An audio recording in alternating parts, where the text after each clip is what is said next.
Assalamualaikum warahmatullahi wabarakatuh. Bersama gua Hendy Boka. Terima kasih telah mengklik video ini. Kali ini gua akan membahas topik yang lagi hangat-hangatnya mengenai seorang terdakwa kasus pembunuhan yang divonis bebas oleh majelis hakim. Putusan ini menimbulkan polemik di masyarakat mengenai penegakan hukum di Indonesia. Berikut kisah selengkapnya.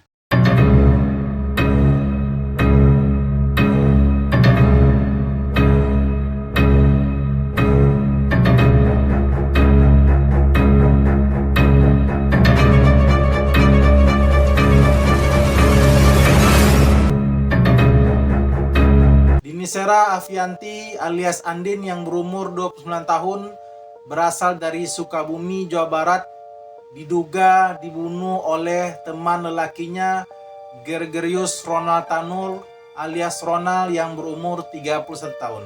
Anak seorang anggota DPR RI dari fraksi PKB asal dari Nusa Tenggara Timur. Korban mendapat undangan party di room VIP Black Hall KTV Club di Landmark Mall Jalan Maijen Jonosuwojo, Surabaya pada Rabu malam tanggal 4 Oktober tahun 2023. Dia berangkat menghadiri undangan tersebut bersama Ronald kekasihnya. Mereka berada di dalam ruang nomor 7. Pada malam karaoke itu, keduanya pun asik dengan minum minuman beralkohol berupa Jose Tequila sambil menikmati musik sampai dini hari. Keduanya pun dikatakan dalam kondisi mabuk, namun masih mampu untuk pulang. Dalam kondisi sudah mabuk, Andin dan Ronald cekcok di dalam room hingga berujung penganiayaan. Andin diduga mendapat beberapa kali tendangan dari Ronald sehingga mengalami memar di paha. Saat itu korban sempat mengirim voice note atau rekaman suara kepada salah satu kerabatnya. Isi rekaman tersebut berbunyi, "Saya nggak tahu salah apa, tapi ditendang terus sama dia." Penganiayaan berlanjut hingga di luar room. Saat menuju parkiran basement di Landmark Mall, sebelum masuk lift, keduanya pun masih cekcok. Ronald pada kondisi di depan lift tersebut masih membawa sebotol minuman. Di dalam lift, Ronald menampar Andin, bahkan botol minuman yang dibawa Ronald dihantamkan ke Andin. Andin juga sempat disebut ditendang Ronald hingga tersungkur di tangga. Keributan tersebut tetap terjadi sampai keduanya tiba di parkiran basement. Saat di parkiran itu, Ronald melindas Andin dengan mobil. Korban terseret sejauh 5 meter dan akhirnya pun korban terkapar tak sadarkan diri. Beberapa saat setelah kejadian tersebut, sejumlah saksi menemukan korban ada luka bekas terseret dan luka memar dari jejak terlindas ban mobil. Dalam kondisi kritis tak berdaya, tubuh Andin dibiarkan tergeletak begitu saja di lantai basement parkiran mobil Landmark Mall. Ronald sendiri menghilang entah kemana.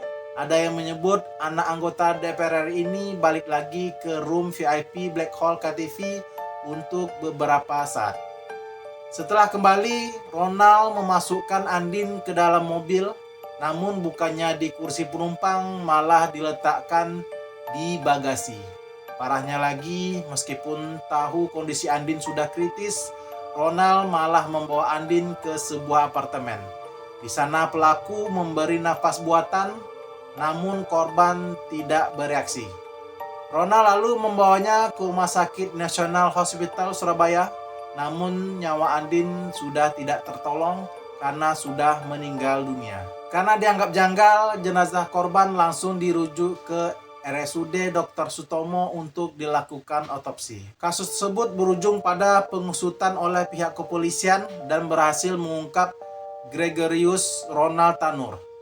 Penangkapan oleh kepolisian sempat menjadi perhatian masyarakat mengingat pelaku adalah anak dari politikus Edward Tanur yang merupakan anggota DPR RI. Usai kasus Ronald ramai, Partai Kebangkitan Bangsa atau PKB menonaktifkan Edward Tanur dari Komisi 4 DPR RI.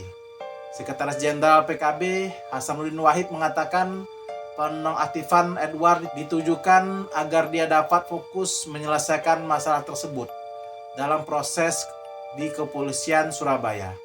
Penyidik saat itu hanya menetapkan Ronald sebagai tersangka pasal 351 dan pasal 359 tentang penganiayaan dan membuang fakta tentang dugaan pembunuhan.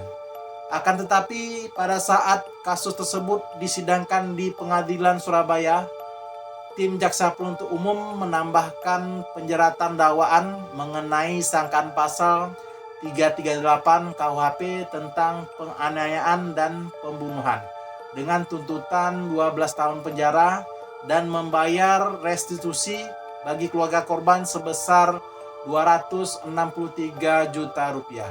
Dalam dakwaan jaksa penuntut umum, Ronald disebut melakukan tindak pidana kekerasan terhadap korban yang merupakan kekasihnya, Dini Sera Afrianti, hingga meninggal dunia.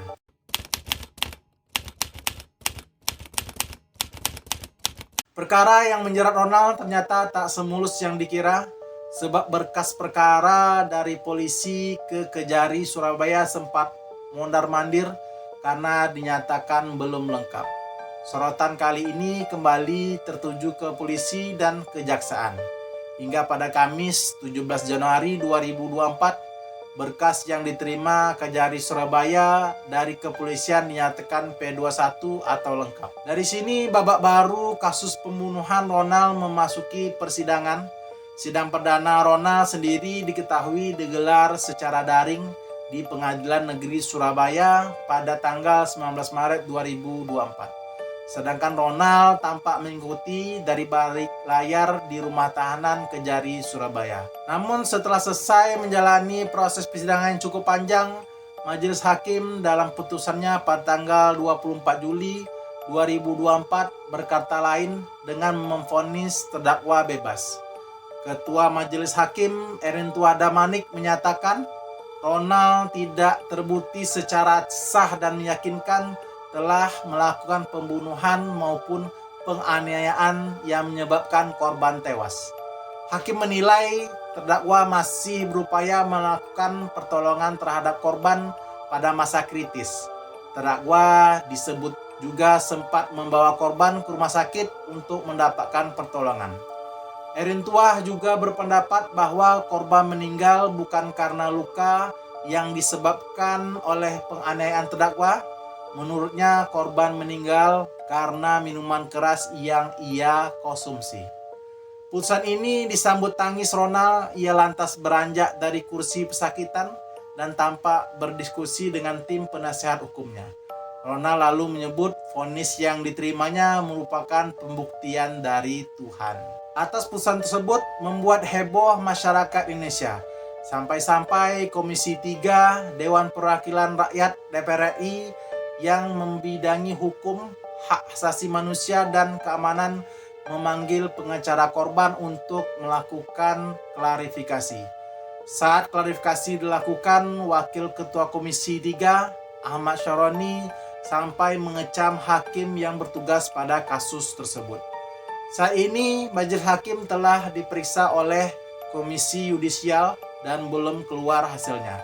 Sedangkan tim jaksa penuntut umum melakukan banding atas vonis tersebut. Bagaimana menurut kalian mengenai vonis tersebut? Apakah cukup masuk akal dan cukup adil? Tulis komentar kalian di kolom komentar. Terima kasih telah menonton video ini. Jangan lupa untuk menonton video lainnya. Salam.